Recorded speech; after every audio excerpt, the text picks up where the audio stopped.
Grayson. I guess if I could come up now, and then once you're up here, I'll read the rules.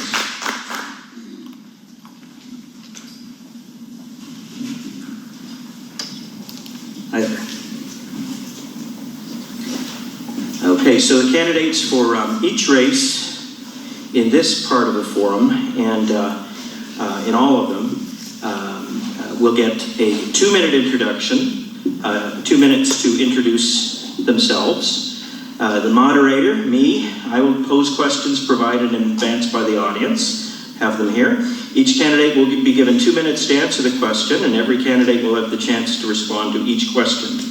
Although this is not a formal debate as such, if a candidate speaks substantively about another candidate, then that candidate may, if in my judgment it's appropriate, be given an additional 1 minute to respond. And then finally, if time allows, each candidate will get another 2 minutes to conclude. And did we decide who's going first, or are we just going to do it alphabetically? Okay, unless no one objects. Well, that would mean Mary Kay Bacallao, candidate for the United States Senate for the great state of Georgia. Go ahead.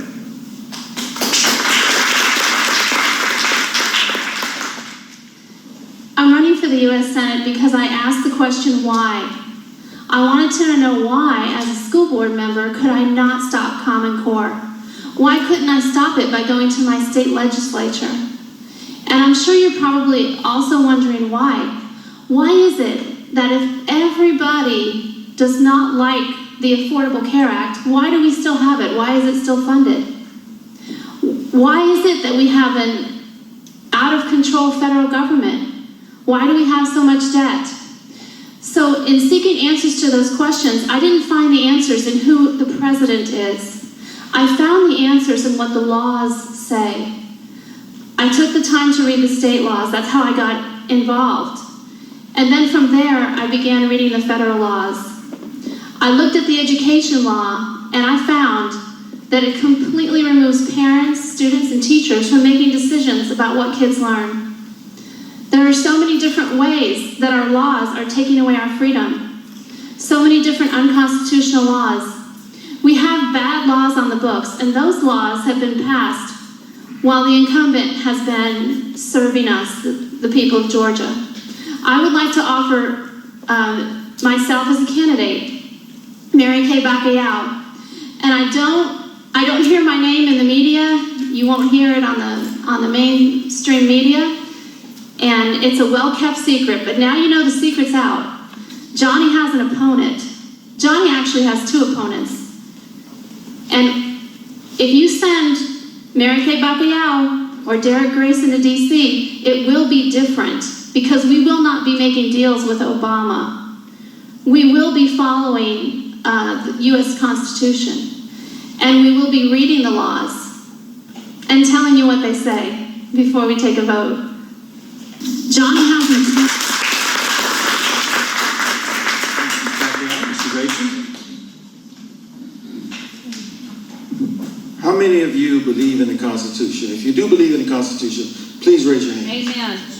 You really do believe in it, right? Well, we have 3 groups of Republicans. One group, and everybody always raised their hand, no matter what group they're in. They say, I believe in the Constitution and I want 100% of it. Well, that's a small minority. The second group, they are the ones who will vote for the lesser of 2 evils. And their reason is, well, I don't want to see the Democrats win. When behind the scenes, both parties have an unholy alliance that many of you are unaware of. And the other group, they pretend to be Republicans, but they're what we call neocons or Republicans in name only. The reason I'm running is because I'm tired of taking it in that unmentionable place for my own party. And I am determined to stop them with everything that I am and everything that I have. But you see, I recognize that the power belongs to the people and not those in D.C. So if you send me, not only am I going to not vote for unconstitutional legislation, I'm going to give you the names of the people that presented it so that you, the voters, can do what is necessary to remove them from office. That is the only way to turn this around, because Washington will not fix itself. I am for 100% of the Constitution, 100% of the time, no exceptions, no compromise. It works. We don't want to be like the children of Israel, and we don't want to be like Rome, because we reject that which was laid down, that worked for so long, we end up being carried away.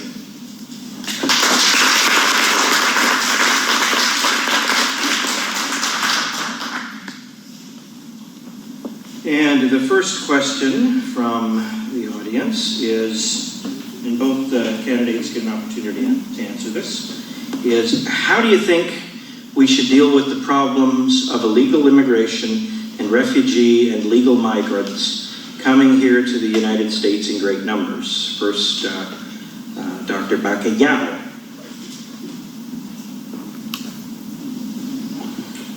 Well, the first step is to stop funding the refugee resettlement program. Now, our state has taken money from the federal government to fund refugee resettlement, and who picks those refugees? Not Georgia. Is Georgia picking who comes here? I don't think so. What we need to do is we need to look at what the job of the Senate is. The job of the Senate is to set uniform rules for naturalization. And once we do that, it's the job of the executive branch to enforce those rules. And we see a failure of the executive branch to enforce the rules that are made by Congress. There is a solution to that. And in our Constitution, we can, starting in the House, impeach, and then the Senate tries that impeachment. So we need to make sure that our laws are followed. We cannot have amnesty. In my experience as a teacher, if you let one student get away with something, they're all going to try and get away with it, and they're going to be right, because you have to be fair. If we let people come in and then say it's okay to break our laws, we won't have any borders. So we definitely need someone who is not soft on amnesty like the current incumbent, but someone who will make sure that the rules of our country and the will of Georgia is followed.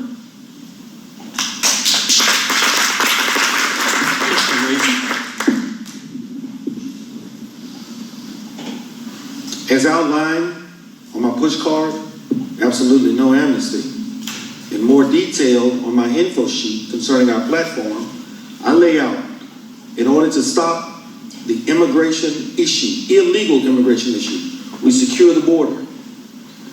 We eliminate the anchor baby system, because that was never the intent of the 14th Amendment.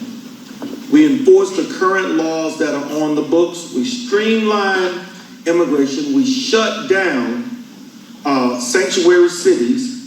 We cut off social services such as food stamps, housing, education, and things of that nature. And we prosecute businesses for hiring illegals. When it comes to the resettlement program, I have a friend who lives in London. He said, Derrick, they have a 20-year plan. They come in as refugees, they raise their children to be jihadists, and then you see the turmoil. We've all been witnessing what has been happening in London and Paris and other countries as a part of their 20-year plan. Our government is hell-bent on weakening our Constitution. We either have a Constitution, people, or we have a Constitution that we're going to continue to allow those that we elect to violate. But it's up to you to stop it.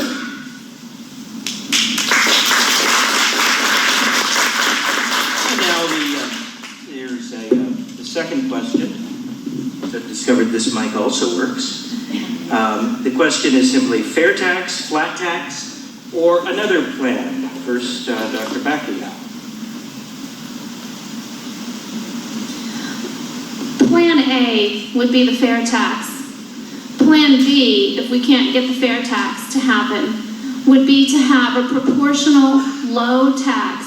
And that proportional low tax would be the same for our income tax and our corporate tax. We tax too much, our taxes are too high, And because of the special breaks and the incentivized programs that we get when people are looking to get out of, paying taxes, that needs to end, because we need to have equal protection under the law. And if we have equal protection under the law, that means everybody is paying a proportional amount and nobody is getting a tax break. So I am for ending tax breaks, all tax breaks, and making it fair and proportional. That way, the IRS cannot control the American people through the tax code, which is what's happening right now. Ms. Grayson. I'm going to give you a practical example. But first, I want you to know, I am for the fair tax. For me, that's the only plan that works. The children of Israel were taken into captivity because they wanted to ignore God's word. They rejected his word, and they wanted a king. And they ended up being taken away in captivity because they did not want to hold to what works. Well, what worked? Our Constitution.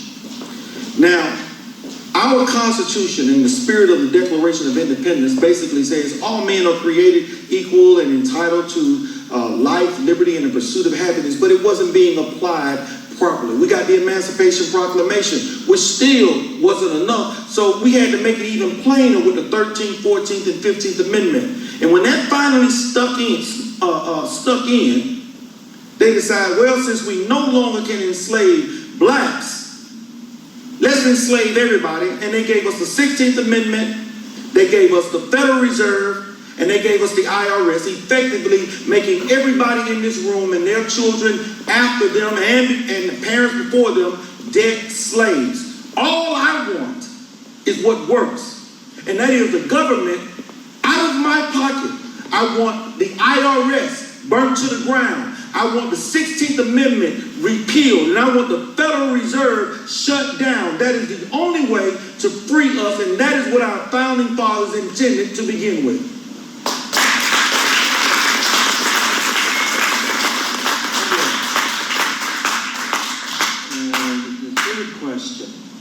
On which congressional committee would you serve in order to meet the needs of Georgia?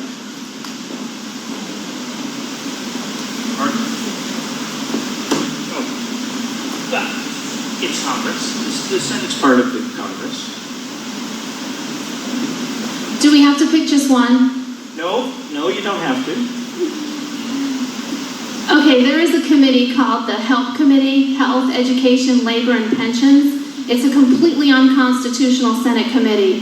So I would want to serve on that to shut it down, because everything that committee is doing is taking freedom from us. First of all, the health care. We don't need the federal government in our health care. We should be able to take care of that ourselves. We don't need the federal government in education, definitely. They are destroying education. We don't need the federal government in the Department of Labor. We don't need the Department of Labor. We can choose what jobs we want. We can choose what industries we have. We can choose that for ourselves here in Georgia. Everybody should be able to choose their own destiny, what they want to be when they grow up, what they want to be right now. They should choose that. We should not have to submit a plan to the U.S. Department of Labor that they have to approve in order to decide what jobs we have in Georgia. That's unconstitutional. So I'd be on that committee to shut it down. I would also like to be on the Senate Committee of Veterans Affairs, because the incumbent is currently the chair of that committee, and the Veterans Administration is the worst run government bureaucracy known that I could even think of, because people are not accountable and because it's too big. And whenever the government gets involved in something, there's waste, there's bureaucracy, and people's needs aren't met. So that needs to be broken into smaller, I'm almost out of time. That needs to be broken into smaller areas. When you have veterans health care, that needs to be separate from the benefits, that needs to be separate from the services, because it's too big. And when we look at what they're doing with the whole country, they're making it all become just like the Veterans Affairs with all of these other bills they're passing to make us all have a one-stop shop to get our services. And that's going in the wrong direction. Thank you. Thanks. Mr. Grayson? I have no actual desire to work on any committee. The committees, as they are corrupt. Raise your hands if you really believe in the First Amendment. Please. You sure about that? Because you got your hands up in there. You really believe in the First Amendment. Well, most of the people that go to D.C. and they operate in a vacuum. We find out what they've done to us after the fact. So I'm going to tell you something now that might make you unpopular or make me unpopular with you. I was just told before this got started that a videographer came in and was told that if she took a camera out the bag, she would be removed. That's a committee. And it ain't right. There's nothing that I am saying up here today that is so secret that any videographer, photographer, or anybody with a camcorder can come in and record and put to the world. It is this secrecy and this club that has us in the position that we're in today, continuously being raped by those that we send to Washington, D.C. under the guise of we need a leader. I don't want to be your leader, people. I want to go and serve, and I want to expose the corruption. So I don't need to be on anybody's committee. What I need to do is go and check every single bill that's being put forth against the Constitution, our Bill of Rights, and the spirit of the Declaration of Independence, and then expose the ones that are violating that to you so you can send them home. And that goes for the federal, that goes for the state, and it goes for the local level, even now down to meetings like this. We're either free or we're slaves to the system. I refuse to be a slave to anybody.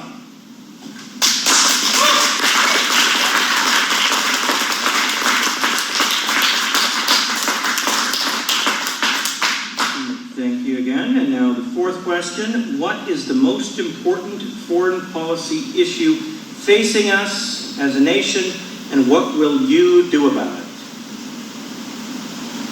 You first, Dr. Bacallao.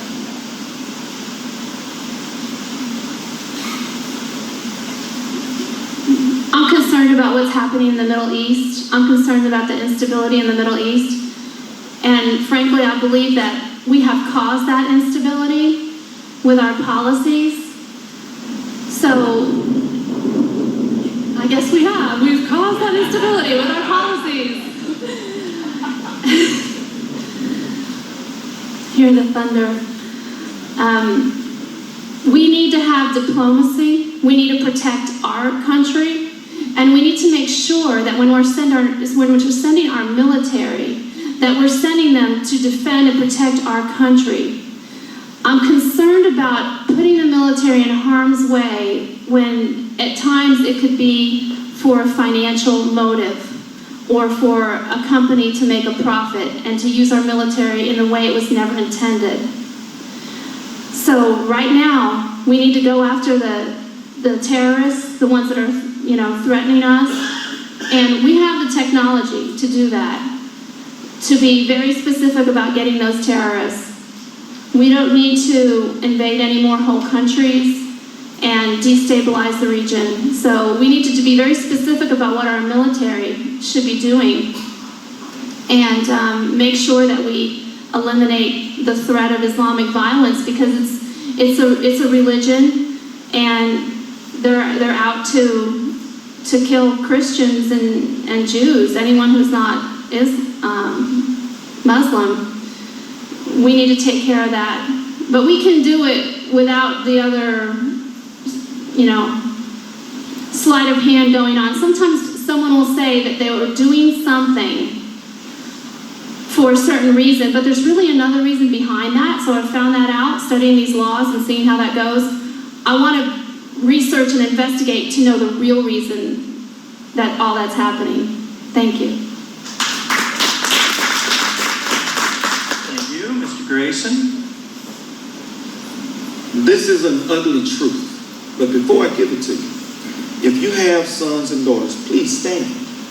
Go ahead. If you got children, stand up.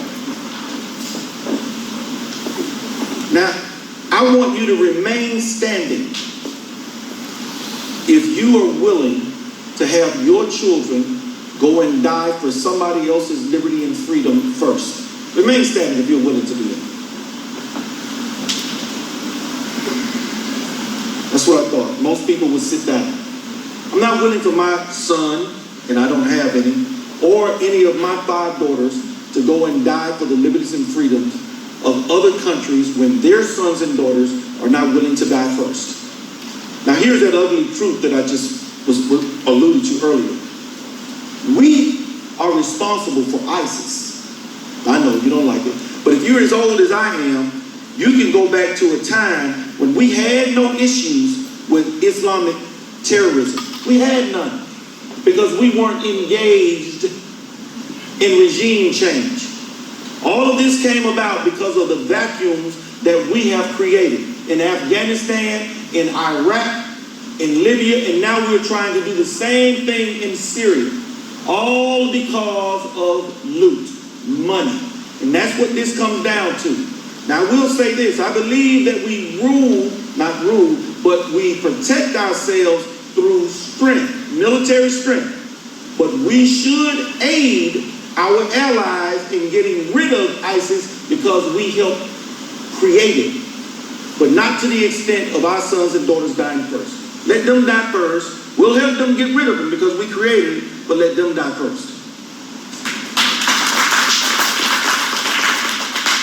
Thank you. And I have a 5th and final question here. Do we have time for this? Okay. And that is, to each candidate, what would you do differently from the incumbent, Senator Isaacson? Dr. Bacallao first. Okay, I would definitely not have voted for the Every Student Succeeds Act as the worst education bill. It just nails down everything. And I also would not have voted to give people loans that they could not afford that caused a housing crash, which, you know, that's still a problem and it's about to happen again. That's huge. I would not have voted for the omnibus because I would not vote for debt. It's embarrassing for our country to have debt. We need to get out of debt, and it's very easy to do. All we have to do is shut down all the federal money that's trying to control us anyway. I mean, when the federal government gives money through the EPA to our state to try and tell us what to do, we don't need to be bribed with our own money. So I wouldn't have voted for the omnibus. I wouldn't have voted for funding for Planned Parenthood. I wouldn't have voted against the balanced budget resolution. I would not have voted for the refugee resettlement money. All the money that's going through DC, not have voted for any of that. We could be out of debt like that. We just need someone there who's willing to vote no. Thank you. And Mr. Grayson? I could say let me count the ways, but I won't. I got it all on this sheet of paper if you want to know what I would do differently than Johnny. None of these things. I'm going to give you one example though. In October 30th of 2015, there was a bill to lift the debt cap into 2017. Johnny Isaacson voted yes to that bill. But when they reached 64 yeas and he realized, okay, they don't need my vote. I'm up for election in 2016. Let me go up here and holler at Mr. McConnell and get his permission to change my vote. So he changed his vote to no on the record so he can present it to you. Because see, most people are not as conscientious as I am. I want to know what's going on and I research because I got 5 daughters and I want that to be something for them when I leave this world. So I would not play dirty tricks on you. And I'm going to say one other thing and I'm going to shut up. Know this. If you're happy with Nathan Deal and all that he has been doing, you need to understand one very important thing. If you go and cast a vote for Johnny Isaacson, You are voting for Nathan Deal to give you the replacement because Johnny Isakson will not complete a 6-year term. You keep that in mind when you think about what it is you're going to do. Do you want another my guy? Or do you want somebody that's going to serve you and represent the will of the people and obey 100% of the Constitution 100% of the time? Because that's all I'm offering you. And if that's too much, then you need to stick with Johnny Isakson and get what Nathan Deal has got coming to you. We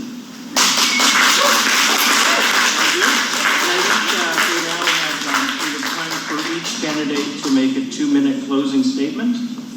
So that Dr. Bacallao first.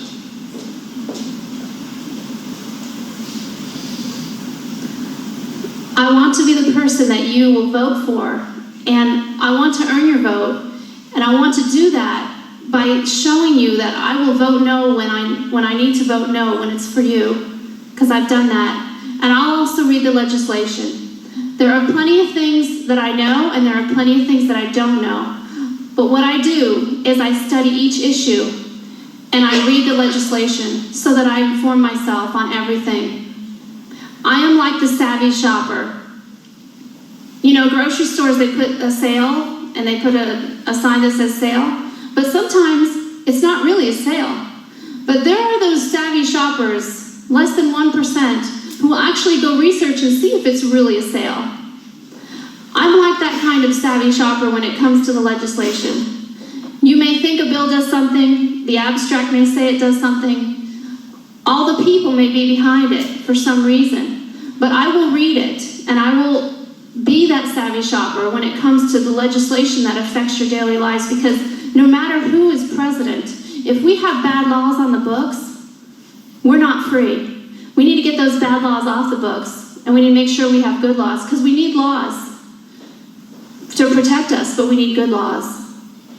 And so when you think about shopping, think about in the past, filling up the cart with all these things. What's in the cart that our federal government has purchased? In the omnibus, things that we don't want. And we don't have enough money to pay. But somehow we're whipping out the American credit card and paying. I will not put anything on a credit card. I do not believe in debt. So we need to get out of debt as a nation and put those things that are in that cart, put most of them back. Calling out people to put them back. So I'm up with my 2 minutes. Thank you. Remember, my name is first on the ballot, the first one you see. I hope you choose me, Mary Kay Bacallao. Thank you.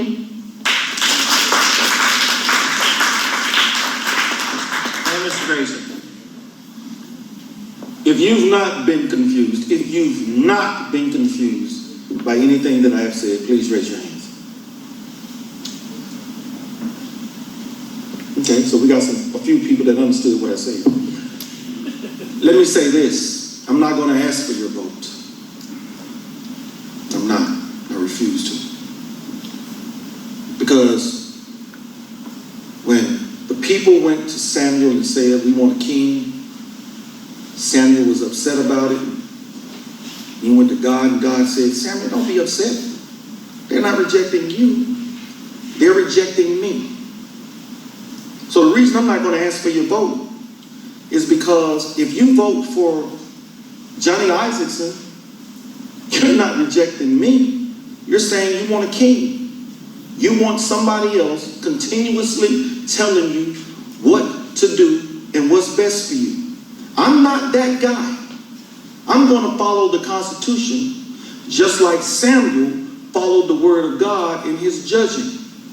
So if you want what you've been getting, continue what you've been doing. Re-elect Johnny Isakson. But if you have understood what I have told you today and laid out for you, and I've got the documentation to back it up, I don't have to ask you for my vote. Just like when I signed on the dotted line that I was willing to give my life in service of the United States Navy, I am willing to give all that I am, all that I have, even though I know my family wouldn't want me to, for you and your children and certainly mine. because I believe in the Constitution and I believe that it works. But in order to get back to it, I need the help of the people.